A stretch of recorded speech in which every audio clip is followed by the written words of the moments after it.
मैंने अपना $10,000 का पे आउट राइज में रिसीव किया, बट राइज पे एग्जैक्टली है क्या, इसमें पेमेंट रिसीव करने के फायदे क्या हैं और कैसे इसमें अकाउंट बना सकते हैं, देखते हैं सब कुछ आज की वीडियो में। अभी जो भी ट्रेडर प्रोफर्म में ट्रेड करते हैं उनको मोड ऑफ पेमेंट्स पे आउट्स के पता होंगे। पहला है क्रिप्टो, दूसरा है ग्लोबल पेरोल सिस्टम जो है राइज। क्रिप्टो में लेने के फायदे तो बहुत हैं, बट अगर तुम P2P मेथड यूज करते हो अमाउंट रिसीव करने के लिए एंड तुम्हें एक्सपीरियंस नहीं है, तुमने कोई भी गलत स्टेप किया तो तुम्हारे अकाउंट फ्रीज होने के चांसेस भी बढ़ जाते हैं एंड देन 30% स्ट्रेटअप टैक्स। बट वहीं तुम्हारे पास क्रिप्टो में लेने के साथ साथ बैंक अकाउंट में लेने का ऑप्शन ओपन अप हो जाता है अगर तुम राइज में रिसीव करते हो, क्योंकि यहाँ पे 90+ लोकल करेंसी सपोर्टेड है। और अगर तुम डिसाइड करते हो राइज से क्रिप्टो में लेने का तो भी तुम आराम से कर सकते हो, क्योंकि यहाँ पे 100+ क्रिप्टो करेंसीज भी सपोर्टेड है। एंड मोस्ट इंपॉर्टेंटली काफी सारी फर्म राइज में पे आउट देती है अगर तुम बिग पे आउट अमाउंट रिक्वेस्ट करते हो। अब दोनों के कुछ फायदे हैं एंड कुछ ड्रॉबैक्स, बट आज हम बात करेंगे राइज की। तो अब हम समझते हैं प्रोफर्म्स में क्या रोल है राइज का। तो हर एक प्रोफर्म किसी न किसी कंट्री में रजिस्टर्ड होती है एंड हम सब उसके एम्प्लॉयज हैं जो वर्ल्ड के किसी भी कंट्री के रेसिडेंट्स हो सकते हैं। सबके अपने लोकल करेंसीज हैं एंड खुद के टैक्स लॉज हैं और ऐसी काफी सारी चीजें हैं जो डॉक्यूमेंटेशन के समय ध्यान में रखनी पड़ती है प्रोफर्म्स को। तो हम जैसे ही प्रोफर्म्स के दिए हुए फेजेस को कंप्लीट करके फंडेड अकाउंट में पे आउट तक पहुंचते हैं, उसके बाद हमें वो रिवॉर्ड मिलता है और वही रिवॉर्ड हमारी इनकम होती है एंड हमें बताना पड़ता है कि हमें वो रिवॉर्ड या फिर जो हमारी इनकम है हमें क्रिप्टो में चाहिए या फिर हमें यूएस डॉलर्स में। अब क्रिप्टो के तो मल्टीपल ऑप्शंस रहते ही हैं, बट व्हाट इफ मुझे यूएस डॉलर्स में चाहिए एंड उसके बाद मैं डिसाइड करूं कि उसको मैं क्रिप्टो में लूं या फिर डायरेक्ट बैंक अकाउंट में। बस इसी केस में आ जाता है राइज। तो प्रोफर्म पे आउट तुम्हें यूएस डॉलर्स में भेजती है जो डायरेक्टली तुम्हारे राइज पे अकाउंट में आता है, जिसके बाद तुम डिसाइड कर सकते हो तुम्हें अपने किसी क्रिप्टो वॉलेट में चाहिए या फिर अपने बैंक अकाउंट में। मेरे केस में मैंने फंडेड ट्रेडर मार्केट में अपने सारे टास्क पूरे किए, phase 1, phase 2 and funded account के, जो तुम मेरी वीडियोस में देख सकते हो। जिसके बाद कंपनी ने मुझे ऑप्शंस दिए पेमेंट रिसीव करने के। उस ऑप्शंस में से मैंने सेलेक्ट किया राइज। अब राइज में अमाउंट आने के बाद मैं डिसाइड करूंगा कि अब मुझे ये क्रिप्टो वॉलेट में चाहिए या फिर डायरेक्ट बैंक अकाउंट में। बस एक चीज ध्यान में रखना, जिस ईमेल आईडी से तुम प्रोफर्म अकाउंट में ट्रेड करते हो उसी ईमेल आईडी से तुम राइज में अकाउंट बनाना। ये कंपलसरी नहीं है, बट जो तुम्हारा एक्सपीरियंस है वो काफी स्मूथ रहेगा अगर तुम्हारा ईमेल आईडी दोनों जगह सेम है। अदरवाइज तुम्हें वहाँ पे स्पेसिफिकली मेंशन करना पड़ेगा कि जो तुम्हारा ईमेल आईडी है वो डिफरेंट है तुम्हारे प्रोफर्म अकाउंट के ईमेल आईडी से। ऐसी काफी सारी चीजें हैं जो तुम्हें ध्यान में रखनी पड़ती है राइज का अकाउंट बनाते टाइम। तो किस तरीके से अकाउंट सेटअप करना चाहिए, क्या स्टेप्स रहते हैं, देखते हैं सब कुछ अपनी स्क्रीन में। अभी हम देखते हैं राइज पे में अकाउंट बनाने के लिए क्या क्या स्टेप्स फॉलो करने पड़ते हैं, वो कौन सा डॉक्यूमेंट है एंड किस तरीके से डॉक्यूमेंट स्कैन करना है। तो सारे स्टेप्स ध्यान से देखना जिससे तुम्हारा राइज के अकाउंट के वेरिफिकेशन के टाइम कोई इशू ना आए। तो मेरा अकाउंट राइज में ऑलरेडी बना हुआ है, तो मैं अपने दोस्त का अकाउंट बनाऊंगा राइज में एंड देखते हैं क्या क्या स्टेप्स लगते हैं एंड देखते हैं कितना टाइम लगता है वेरिफिकेशन होने के बाद हमें अकाउंट मिलने में। तो यहाँ पे मैं डाल दूंगा अपने दोस्त का नाम जो कि है करण एंड देन लास्ट नेम है उमरेडकर एंड यहाँ पे डाल देता हूँ उसकी ईमेल आईडी। तो यहाँ पे मैंने उसकी ईमेल आईडी डाल दी है एंड तुम लोगों को यहाँ पे वो ईमेल आईडी डालनी है जिस ईमेल आईडी से तुम प्रोफर्म अकाउंट में ट्रेड करते हो। मैं बोलूंगा काफी कन्वीनियंट रहेगा अगर तुम सेम ईमेल आईडी यूज करते हो राइज पे वाली एंड प्रोफर्म अकाउंट परचेज करते समय। अगर वो सेम ईमेल आईडी है तो तुम्हारा काफी स्मूथ चलेगा एक्सपीरियंस। अगर सेम नहीं है तो हाँ स्पेसिफिकली मेंशन करना पड़ेगा, बट ये हेडेक से दूर रहने के लिए अगर तुम अकाउंट बना ही रहे हो तो तुम सेम ईमेल आईडी यूज करो जिस ईमेल आईडी से तुम प्रोफर्म अकाउंट परचेज करते हो। तो अब हम बढ़ते हैं आगे। इसके बाद मैं क्लिक करूंगा साइन अप पे। अब उसको क्या कोड आया है वो मैं यहाँ पे डाल देता हूँ। तो कंप्लीट साइन अप पे क्लिक करेंगे। मैंने ऑलरेडी बना रखा है, बट जो लोग नए हैं इसमें उनको पता होना चाहिए कि स्टेप बाय स्टेप क्या चीजें उन्हें करनी है, तो उन लोगों के लिए काम आसान हो जाए, इसलिए मैं यहाँ पे स्पेसिफिकली बता देता हूँ। तो यहाँ पे ऑनबोर्डिंग का पेज खुल रखा है, तुम्हें डायरेक्टली जाना है नीचे एंड रिसीव पेमेंट्स पे क्लिक करना है। तो यहाँ पे हम नेक्स्ट स्टेप पे क्लिक करते हैं। तो यहाँ पे तुम्हें बाकी सारी डिटेल्स डालनी है। यहाँ पे मैं डेट ऑफ बर्थ भी डाल देता हूँ। इसका डेट ऑफ बर्थ है मार्च 2001 एंड देन आएगा रिकवरी ईमेल। रिकवरी ईमेल में तुम कोई भी दूसरी ईमेल आईडी डाल सकते हो। देन यहाँ पे मैं उसी की ईमेल आईडी डाल देता हूँ। ये चीज़ मुझे स्टेप्स पता थे तो मैंने ऑलरेडी उससे पूछ रखा है, वो भी सामने ही बैठा है, बट ठीक है यहाँ पे चीज़ें मैं वीडियो शूट कर रहा हूँ तो gmail.com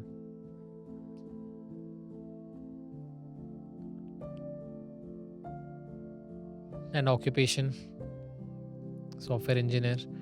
तो सारी डिटेल्स ऑलरेडी भर चुकी है। तो अब हम क्लिक करेंगे नेक्स्ट स्टेप में एंड देखते हैं आगे वाले स्टेप में क्या आता है। उसका परमानेंट एड्रेस एंड जो आधार कार्ड में एड्रेस है वो कहीं और का है, बट करंटली वो रह रहा है पीजी में। तो यहाँ पे मैं पीजी का एड्रेस डाल दूंगा। तो अभी मैंने करंट एड्रेस डाल चुका है। यहाँ पे वो बोल रहा है कि please use the address for your current residence, वो तो हमने डाला है। The next screen will ask you to show proof of occupancy at this address by uploading a bank statement और यूटिलिटी बिल। वैसे रिकमेंडेड रहेगा कि जो एड्रेस तुम्हारे डॉक्यूमेंट में है वो एड्रेस तुम यहाँ पे डाल दो, जिससे तुम्हें कोई इशू आएगा ही नहीं। बट अगर हम रिसेंटली कहीं पे शिफ्ट हुए हैं, चाहे वो हॉस्टल हो सकता है, फ्लैट हो सकता है, वहां पे हमारे डॉक्यूमेंट में नहीं होगा वो एड्रेस, तो क्या होगा वो हमें इस वीडियो से समझ जाएगा। इसलिए मैंने यहाँ पे करंट एड्रेस डाला है एंड वो एड्रेस उसके डॉक्यूमेंट्स में है ही नहीं कहीं पे, क्योंकि वो रिसेंटली शिफ्ट हुआ है। तो अभी हम देखते हैं अगला स्टेप एंड देखते हैं वेरीफाई होता है कि नहीं होता, या फिर क्या इशू आता है। तो अभी मैं क्लिक करूंगा नेक्स्ट स्टेप पे। तो यहाँ पे जो रजिस्ट्रेशन टाइप है वो है इंडिविजुअल, तो यहाँ पे है नो। तो टैक्स आईडी की जगह तुम्हें डालना है अपना पैन कार्ड का नंबर। अभी मैं उसका पैन कार्ड का नंबर भी डाल देता हूँ। तो मैंने उसका पैन कार्ड का नंबर डाल चुका है। यहाँ पे तुम पढ़ भी सकते हो, India tax ID number permanent account number, जो कि पैन कार्ड का नंबर है। तो यहाँ पे तुम्हें पैन कार्ड का नंबर डालना है, नीचे भी मेंशन्ड है। तो यहाँ पे तुम अपना पैन नंबर डाल देना। हम क्लिक करेंगे नेक्स्ट स्टेप पे, जिसके बाद आता है एग्रीमेंट। यहाँ पे तुम एग्रीमेंट खोल के पढ़ सकते हो, मैंने ऑलरेडी पहले पढ़ चुका है। तुम्हें वापस से नेक्स्ट स्टेप पे क्लिक करना है। थोड़ा टाइम ले रहा है, हम लोग वेट करेंगे, देखते हैं। तो अभी आ चुका है आइडेंटिटी। तो यहाँ पे हमें डालना है अपना डॉक्यूमेंट और अपना फेस आईडी जो करना है वो भी मैं उसको बोलता हूँ। तो हम आइडेंटिटी के सेक्शन में आ चुके हैं एंड यहाँ पे क्लिक करेंगे consent to start verification, agree and continue.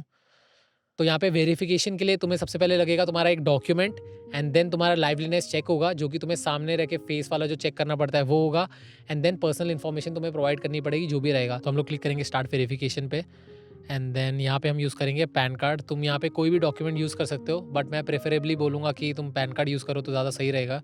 Personally ऐसा कुछ ज़रूरी नहीं है, बट ये मेरा पर्सनल प्रेफरेंस है। अभी वेरिफिकेशन के लिए मैं उसको बुला देता हूँ एंड स्टार्ट टू एंड में पूरा प्रोसेस रिकॉर्ड करूँगा एंड देन मैं तुम्हें समझाता जाऊँगा, जिससे तुम्हें समझ आएगी कोई इशू आ रहा है कि नहीं आ रहा है एंड किस तरीके से तुम्हें डॉक्यूमेंट स्कैन करके अपलोड करने चाहिए या फिर स्कैन करना चाहिए। तो मिलते हैं वेरिफिकेशन के बाद। तो उसका वेरिफिकेशन हो चुका है, मैं तुम्हें दिखा देता हूँ, मैंने स्क्रीन रिकॉर्डिंग कर रखी है एंड थोड़ा इशू आ गया था, तो वो भी हम देख लेते हैं क्या इशू आया है। जो भी वेरिफिकेशन होता है लैपटॉप से ही करके देखते हैं, पहले लैपटॉप से होता है कि नहीं होता है एंड देन हम स्विच करेंगे अगर कुछ प्रॉब्लम होती है मोबाइल में। तो पहले उसने फ्रंट साइड दिखाया और फ्रंट साइड दिखाने के बाद वही चलता रहा। हम लोग वेट कर रहे थे कि कितना टाइम लगता है वेरीफाई होने में। यहाँ तुम्हें दिख रहा होगा कि वो बोल रहा है मूव योर डॉक्यूमेंट्स बैकवर्ड्स। यहाँ से मैंने खुद से ही क्लिक किया, तो डॉक्यूमेंट का फ्रंट साइड होने के बाद हमें बैक साइड दिखाना होता है। तो दोनों इमेज लेने के बाद हमें आ रहा था कि document is not clear, take a new one, क्योंकि जो डेटा है वो विजिबल होना चाहिए एंड वो नहीं था। तो हमने सोचा वापस से करते हैं, क्योंकि इस बार काफी हिल गया था। तो हमने वापस से पैन कार्ड सेलेक्ट किया, कंटिन्यू पे क्लिक किया एंड देन वहाँ पे हमने रीटेक फोटो पे सेलेक्ट किया। देन हमने सोचा इस बार ढंग से रखते हैं एंड देखते हैं इस बार होता है कि नहीं होता है। मैंने इस पॉइंट ऑफ टाइम में मैंने ऐसे फ्लैश लाइट भी रखा था सामने से, जिससे डॉक्यूमेंट ऐसे क्लियरली दिखे। तो डॉक्यूमेंट क्लियरली दिख रहा था, मतलब फ्लैश लाइट मैंने साइड से रखा था जिससे डॉक्यूमेंट अच्छे से विजिबल हो, बट अल्टीमेटली वो ऑटोमेटिक कैप्चर तो नहीं कर पाया। मुझे एक्सप्लिसिटली मुझे क्लिक करना पड़ा एंड देन जाके उसने फ्रंट इमेज को कैप्चर किया। देन हमने पैन कार्ड के बैक साइड का इमेज कैप्चर किया, वो खुद से ले ही नहीं रहा था, तो उसके बाद हमने एक्सप्लिसिटली क्लिक करके बैक साइड भी कैप्चर किया। तो उसके बाद क्या हुआ तुम्हें दिखेगा, information from your document can not be red, make sure that the data is visible and clear, also ensure that you selected the right document type and country. देखो इशू आ रहा है, जबकि उसको दिख रहा है उसमें, बट फिर भी वहाँ पे इशू आया। देन पीसी में करने के बाद हमने सोचा मोबाइल में ही जाते हैं, तो हमने कंटिन्यू ऑन फोन पे क्लिक किया एंड देन स्कैन करने के बाद तुम्हारा मोबाइल में ओपन अप हो जाता है। एंड देन मोबाइल में क्या आया, अब हम मोबाइल का स्टेप्स देखते हैं। तो अभी तुम्हें दिख रही है मोबाइल की स्क्रीन, मैंने वो स्क्रीन रिकॉर्डिंग किया था, तो मैंने वो स्कैन किया। स्कैन करने के बाद समसप का जो वेबसाइट है वो ओपन अप होता है एंड देखते हैं इसमें हमने क्या किया, और तुम्हें दिखेगा इसमें कितना स्मूथ रहा प्रोसेस। तो ये जो डॉक्यूमेंट था हमने जो पीसी से डाला था वो यहाँ पे दिखा रहा था, तो हमने सोचा कि यहाँ से वापस से क्लिक करते हैं कंटिन्यू पे फ्रंट साइड। तो हमने फ्रंट साइड का फोटो लिया एंड यहाँ पे वो स्कैन करने के बाद उसने ऑटोमेटिकली कैप्चर कर लिया, हमने क्लिक भी नहीं करना पड़ा, क्योंकि हम लोग जब लैपटॉप में थे हमें एक्सप्लिसिटली वहाँ पे क्लिक करना पड़ रहा था, बट जैसे हम मोबाइल पे आए वो ऑटोमेटिकली कैप्चर कर रहा था। तुम्हें दिख रहा होगा बैक साइड ऑल्सो कैप्चर, इसमें हमने क्लिक नहीं किया, एक्सप्लिसिटली क्लिक नहीं कर रहे थे जैसे हम पीसी के समय कर रहे थे। तो वैसे हमने फ्रंट एंड बैक साइड हमने किया, फोटो कैप्चर की एंड देन यहाँ तुम्हें दिख रहा होगा गेट योर कैमरा रेडी। तो डॉक्यूमेंट हमारा हो चुका था अपलोड एंड देन अब बारी थी कैमरा की, तो वही मैंने उसको ही दिया था एंड देन वही फेस का आया। तो यहाँ दिख रहा होगा कि फेस का वेरिफिकेशन यहाँ से शुरू हो गया था एंड देन वही तो लाइवलीनेस चेक भी पास हो चुका था, तो डॉक्यूमेंट्स एंड लाइवलीनेस चेक हमारा इजीली और स्मूथली हो गया जब हमने मोबाइल से किया। पीसी के टाइम कुछ इशू आया, अब क्यों आया वो I am not sure, but mobile के टाइम उसने ऑटोमेटिकली जब हमने उसके ऊपर डॉक्यूमेंट को रखा उसने ऑटोमेटिकली वो कैप्चर कर लिया। तो अब तुम्हें समझ गया होगा कि जब भी तुम्हारा वेरिफिकेशन का टाइम आए डॉक्यूमेंट्स का तो प्रेफर करो तुम मोबाइल से कर रहे हो, जिससे तुम्हारा वो ऑटोमेटिकली कैप्चर करे, क्योंकि जब वो ऑटोमेटिकली कैप्चर करता है तो उसको सारा डेटा वो ऑलरेडी रीड कर चुका होता है, वो तो तुमने ऑलरेडी देख चुका है। तो मैं यही बोलूंगा, तो यहाँ से यही रिकमेंडेड रहेगा कि तुम यूज़ करो मोबाइल फ़ोन अपने डॉक्यूमेंट वेरिफिकेशन के लिए एंड लाइवलीनेस चेक के लिए। तो हम वापस से आ जाते हैं अपने राइस की स्क्रीन में। तो हमने ऑलरेडी मोबाइल में वेरिफिकेशन कर चुका है, लाइवलीनेस चेक भी पास हो चुका है एंड यहाँ पे जो आ रहा है your verification is on another device, वो भी हो चुका है। एंड अभी मैं क्लिक करूंगा कंटिन्यू हियर एंड आगे की प्रोसेस हम पीसी से ही करेंगे। बस जो लाइवलीनेस चेक है एंड जो डॉक्यूमेंट वेरिफिकेशन का है वो समसअप का, वो तुम करो मोबाइल से एंड बाकी चीज के लिए तुम पीसी में ही कर सकते हो। तो अभी हम जाएंगे कंटिन्यू हियर पे क्लिक करेंगे एंड देन जो बाकी पर्सनल डिटेल्स है वो यहाँ पे आ चुकी है, एक बार उसको रिव्यू कर लेते हैं एंड देन सारी डिटेल सही है, continue and then verifying your ID, वो वेरीफाई कर रहा है, देखते हैं कितना टाइम लगता है।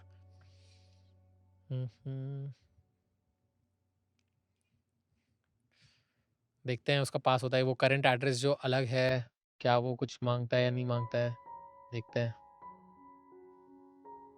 जो वेरिफिकेशन वाली स्क्रीन थी वो तो हो चुकी है, उसके बाद ये स्क्रीन आई है, यहाँ पे आया thank you for submitting your documents for verification, please note that we process verification in the order they are received, while we receive to respond on the same business day, processing times may extend to 1 to 2 business days or more depending on your request volume. If additional information is required to approve your account, we'll send an email from compliance@riseworks.io। तो जो भी है उन्होंने ये बोला है, हम wait करेंगे एंड उसके बाद देखते हैं क्या होता है। तो अचानक से कुछ लोड हो गया डॉक्यूमेंट्स का, देखते हैं क्या है। तो please sign your documents to continue onboarding, तो आगे का भी कुछ आ चुका है, इस पर हम लोग साइन करते हैं, क्लिक टू साइन एंड देखते हैं। तो यहाँ पे वो राइस का डॉक्यूमेंट आ चुका है, वही डॉक्यूमेंट एक बार हम लोग गो थ्रू कर लेते हैं एंड देन देखते हैं फिर क्या है डॉक्यूमेंट में एंड देन इसको हम लोग साइन करके सबमिट कर देंगे एंड फिर देखते हैं हमारा अकाउंट आता है कि नहीं। तो यहाँ पे डॉक्यूमेंट है, तुम डॉक्यूमेंट गो थ्रू कर सकते हो एंड यहाँ पे मैं उसका जो साइन है वो सेलेक्ट करके सिग्नेचर डाल देता हूँ, करण, यहाँ पे ये वाला साइन, ठीक है। दूसरी जगह, दो जगह सिग्नेचर हमें डालना पड़ता है, दोनों जगह हमने डाल दिया है एंड डॉक्यूमेंट्स की भी सारी चीज़ें डन हो चुकी है। तो हम लोग डायरेक्टली क्लिक करेंगे डन पे, thanks for completing your signature. तो हमारा जो डॉक्यूमेंट्स है वो साइन हो चुका है, तो अपने एंड से जो भी चीज़ लग रही थी हमने वो कर चुकी है। इसको मैं कट कर देता हूँ, देखते हैं आगे के स्टेप क्या आते हैं। तो ये हमने साइन कर दिया, नेक्स्ट स्टेप, ये ऑप्शन हम सेलेक्ट करेंगे एंड देन इसके बाद हम नेक्स्ट स्टेप पे क्लिक करते हैं। तो ये सिक्योरिटी की है, यहाँ पे तुम पासवर्ड डाल देना, क्योंकि ये पासवर्ड फिर यूज़ होगा जब भी तुम अपना जो पे आउट है वो विड्रॉ करने वाले होगे। तो यहाँ पे वो पासवर्ड उसको बोल देता हूँ डालने के लिए। तो मेरे दोस्त ने यहाँ पे पासवर्ड डाल दिया है एंड यहाँ पे हम क्लिक करेंगे नेक्स्ट स्टेप पे। मैनुअली लिख के रखो या फिर कहीं पे भी तुम अपने पीसी में स्टोर करो, पर इसको बहुत ध्यान से रखना क्योंकि वो तुम्हारा इंपॉर्टेंट होगा जब तुम्हें अकाउंट रिकवर करना होगा। तो मैं उसको बोल देता हूँ जो भी इसका स्टेप है एंड देन हम लोग वो चीज़ वेरीफाई करके आगे बढ़ते हैं। तो की सेलेक्ट करने के बाद तुम्हें first and last word select करना है एंड उसके बाद तुम्हें नेक्स्ट स्टेप पे क्लिक करना है। तो यहाँ पे आ चुका है create your rise ID and how rise ID works, trigger important जो भी है। तो यहाँ पे हम लोग कंप्लीट ऑनबोर्डिंग में क्लिक करते हैं, देखते हैं नेक्स्ट स्टेप क्या रहता है।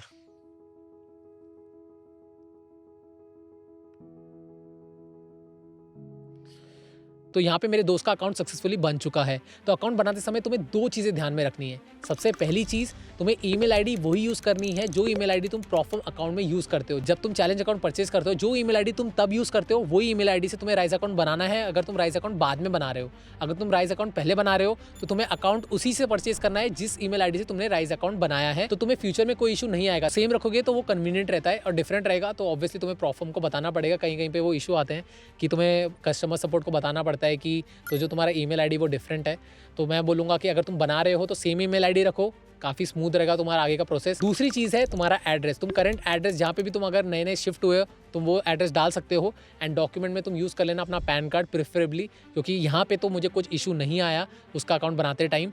तो मैंने यहाँ पे उसका करंट एड्रेस डाला जहाँ पे वो रिसेंटली शिफ्ट हुआ है एंड जो हमने डॉक्यूमेंट डाला उस डॉक्यूमेंट में उस एड्रेस से कोई रिलेशन नहीं है। एंड डॉक्यूमेंट वेरिफिकेशन के समय मोबाइल यूज़ करना जिससे तुम्हारा ऑटोमेटिक कैप्चर हो जाए एंड वो डेटा सब कुछ अच्छे से कैप्चर कर सके। आई होप तुम्हें समझ आया होगा कि कैसे तुम्हें अकाउंट बनाना है, क्या क्या चीज़ें ध्यान में रखनी है, चाहे वो ईमेल आईडी की हो, चाहे वो एड्रेस की हो, चाहे वो वेरिफिकेशन के समय मोबाइल यूज़ करना हो। ये काफ़ी सारे इंपॉर्टेंट स्टेप्स थे जो तुम्हें फॉलो करने होते हैं राइज का अकाउंट बनाते टाइम। आई होप तुम सारे स्टेप्स ध्यान में रखोगे एंड ये 3 पॉइंटर्स याद रखना एंड तुम्हारा जो अकाउंट है वो आराम से बन जाएगा। तो ये था in depth process account create करने का।